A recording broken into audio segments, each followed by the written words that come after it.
দৈনিক প্রথম আলো তাদের প্রধান শিরোনাম করেছে নতুন নির্বাচন কমিশন গঠন ইস্যুতে।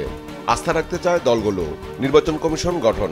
সিসি নাসিরউদ্দিন, 4 কমিশনার আনোয়ারুল ইসলাম সরকার, আব্দুর রহমান এল মাসুদ, তাহমিদ আহমেদ ও আব্দুল ফজল মোহাম্মদ সানাউল্লাহ। এত মানুষের রক্তের সঙ্গে বেইমানি করা সম্ভব নয়। সর্বোচ্চ শক্তি দিয়ে ভোটের অধিকার নিশ্চিত করার চেষ্টা চালাবো। এএমএম নাসিরউদ্দিন নবনিযুক্ত প্রধান নির্বাচন কমিশনার। সশস্ত্র বাহিনী উপলক্ষে সেনাকুঞ্জে দেয়া প্রধান উপদেষ্টার বক্তব্য নিয়ে পত্রিকাটি রিপোর্টের শিরোনাম করা হয়েছে সশস্ত্র বাহিনী আস্থা ও বিশ্বাসের প্রতীক হিসেবে স্বীকৃতি পেয়েছে। সেনাকুঞ্জে প্রধান উপদেষ্টা। সশস্ত্র বাহিনী দিবস উপলক্ষে সেনাকুঞ্জে আয়োজিত এক সংবর্ধনা অনুষ্ঠানে প্রধান উপদেষ্টা একথা বলেন। একই সাথে পত্রিকাটি আরও একটি শিরোনাম করেছে সেনাকুঞ্জে 1 যুগ পর খালেদা জিয়া। ব্যাটারি চালিত অটোরিকশা চালকদের সড়ক ও রেলপথ অবরোধ নিয়ে পত্রিকাটি রিপোর্টে শিরোনাম করা হয়েছে সড়ক অবরোধে ঢাকায় ভোগান্তি, ব্যাটারি রিকশা চালু রাখার দাবি। রাজধানীতে যান্ত্রিক রিকশার সংখ্যা 10 থেকে 15 লাখ। এগুলো ঝুঁকিপূর্ণ হলেও হুট করে বন্ধ করা যাবে না। অটোরিকশা চালকদের অবরোধ নিয়ে দৈনিক সমকালও তাদের প্রধান শিরোনাম করেছে অটোরিকশা চালকদের অবরোধে অচল ঢাকা। 6 ঘন্টা রাজধানীর সঙ্গে সারা দেশে ট্রেন চলাচল বন্ধ। যানজটে স্থবির নগরী, অসহনীয় দুর্ভোগ। যানবাহন ও স্থাপনায় ভাঙচুর, হামলায় 3 পুলিশ আহত। সশস্ত্র বাহিনী উপলক্ষে সেনাকুঞ্জে দেয়া প্রধান উপদেষ্টার বক্তব্য নিয়ে পত্রিকাটি রিপোর্টের শিরোনাম করা হয়েছে সশস্ত্র বাহিনী ফের আস্থার প্রতীক, সেনাকুঞ্জে প্রধান উপদেষ্টা। একই ইস্যুতে পত্রিকাটি আরও একটি শিরোনাম করেছে খালেদা জিয়াকে ঘিরে সেনাকুঞ্জে উচ্ছ্বাস। এনআইডি সেবার হয়রানি নিয়ে দৈনিক যুগান্তর তাদের প্রধান শিরোনাম করেছে এনআইডি সেবার হয়রানি, ঘুষ লেনদেনের বিশাল নেটওয়ার্ক ইসিতে। রিপোর্টে বলা হয়েছে ব্যাংকিং চ্যানেলেও বিপুল টাকা লেনদেন। চুক্তিতে টাকা নেন কর্মচারী ও দালালরা। বিভিন্ন গ্রুপ থেকে ভাগ পায় নেটওয়ার্কের সদস্যরা। এক কর্মচারী হিসেবে 2.12 কোটি টাকা লেনদেন। জড়িত ইসির জনবল, আইনশৃঙ্খলা বাহিনীর সদস্য ও দালালরা। 1,15,000 টাকা ঘুষের প্রমাণ এক এনআইডি সংশোধনেই। সশস্ত্র বাহিনী দিবসে প্রধান উপদেষ্টার বক্তব্য নিয়ে পত্রিকাটি রিপোর্টের শিরোনাম করা হয়েছে সশস্ত্র বাহিনীর দিবসের অনুষ্ঠানে প্রধান উপদেষ্টা। দেশ রক্ষায় প্রস্তুত সশস্ত্র বাহিনী। সেনাকুঞ্জে আলোচনার কেন্দ্রে খালেদা জিয়া। সশস্ত্র বাহিনী দিবস ঘিরে দৈনিক কালের কণ্ঠ তাদের প্রধান শিরোনাম করেছে শ্রদ্ধা ভালোবাসায় সিক্ত খালেদা।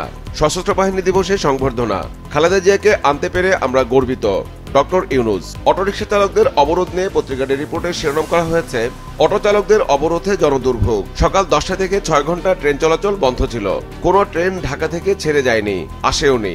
কিছু এলাকায় সংঘর্ষ, ভাঙচুর। বেশিরভাগ সড়কে ছিল তীব্র যানজট। একই সাথে পত্রিকাটি একটি বিশেষ প্রতিবেদন করেছে যার শিরোনাম দেওয়া হয়েছে অটোরিকশা চালকদের জীবিকার কি হবে, বন্ধ নয়, দরকার প্রতিস্থাপন ও চলাচলের নীতিমালা। বিকল্প কর্মসংস্থানের ব্যবস্থা না করে বন্ধ করলে সমাধান মিলবে না। নতুন নির্বাচন কমিশন গঠন নিয়ে দৈনিক দেশ রূপান্তর তাদের প্রধান শিরোনাম করেছে যারা চালাবেন নির্বাচনী ট্রেন, নতুন নির্বাচন কমিশন। রিপোর্টে প্রধান নির্বাচন কমিশনারের একটি বক্তব্য তুলে ধরা হয়েছে রক্তের সঙ্গে বেইমানি করতে পারবো না। ব্যাটারি চালিত অটোরিকশা চালকদের অবরোধ নিয়ে পত্রিকাটির রিপোর্টের শিরোনাম করা হয়েছে ব্যাটারি রিকশা চালকে অচল ঢাকা, তীব্র যানজটে ভোগান্তি। মহাখালীতে শপিং মল ও রাওয়া ক্লাবে ভাঙচুর। সেনাবাহিনী ও পুলিশের সঙ্গে চালকদের ধাওয়া পাল্টা ধাওয়া। সশস্ত্র বাহিনী দিবস উপলক্ষে সেনাকুঞ্জে প্রধান উপদেষ্টার বক্তব্য নিয়ে পত্রিকাটির রিপোর্টের শিরোনাম করা হয়েছে জনগণের আস্থার স্বীকৃতি পেয়েছে সশস্ত্র বাহিনী। ব্যাটারি চালিত অটোরিকশা চালকদের অবরোধ নিয়ে দৈনিক বাংলাদেশ প্রতিদিন তাদের প্রধান শিরোনাম করেছে রাজধানী জুড়ে তাণ্ডব ভাঙচুর। ব্যাটারি চালিত রিকশা চালকদের অবরোধ, ধাওয়া পাল্টা দেওয়া, নৈরাজ্য, শিক্ষার্থীদের উপর হামলা। শপিং মল ও ব্যাংক বুথ ভাঙচুর।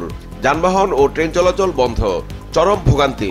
নতুন নির্বাচন কমিশন গঠন নিয়ে পত্রিকাটির রিপোর্টে শিরোনাম করা হয়েছে নতুন নির্বাচন কমিশন গঠন, সুষ্ঠু ও গ্রহণযোগ্য নির্বাচনের অঙ্গীকার। সশস্ত্র বাহিনী দিবস উপলক্ষে বিএনপি চেয়ারপারসন বেগম খালেদা জিয়ার সেনাকুঞ্জে যাওয়া নিয়ে পত্রিকাটির রিপোর্টে শিরোনাম করা হয়েছে সেনাকুঞ্জে হাস্যোজ্জ্বল খালেদা জিয়া। কমলাপুর আইসিটি থেকে কন্টেনার গায়েব হওয়া নিয়ে দৈনিক কালবেলা তাদের একটি বিশেষ প্রতিবেদন করেছে যার শিরোনাম দেওয়া হয়েছে কমলাপুর আইসিটি থেকে গায়েব 500 কন্টেনার। বড় গরমিল বন্দর কর্তৃপক্ষ ও এসআইগুডের তথ্যে বিল অফ এন্ট্রি ছাড়া কন্টেনার খোঁজ চায় শুল্ক গোয়েন্দা। একটি টিম তদন্তে নেমেছে কাস্টমসে। গোপনে খালাসের আশঙ্কা শুল্ক গোয়েন্দার। কন্টেনার মিসিং নিয়ে কাজ চলছে। সশস্ত্র বাহিনী দিবস উপলক্ষে সেনাকুঞ্জে প্রধান উপদেষ্টার বক্তব্য নিয়ে পত্রিকাটির রিপোর্টের শিরোনাম করা হয়েছে এমন দেশ গড়তে চাই যেখানে জনগণই সব, সশস্ত্র বাহিনী দিবসে প্রধান উপদেষ্টা। নতুন নির্বাচন কমিশন গঠন নিয়ে দৈনিক আজকের পত্রিকা তাদের প্রধান শিরোনাম করেছে ভোটের পথে আরও এক ধাপ, নির্বাচন কমিশন গঠন।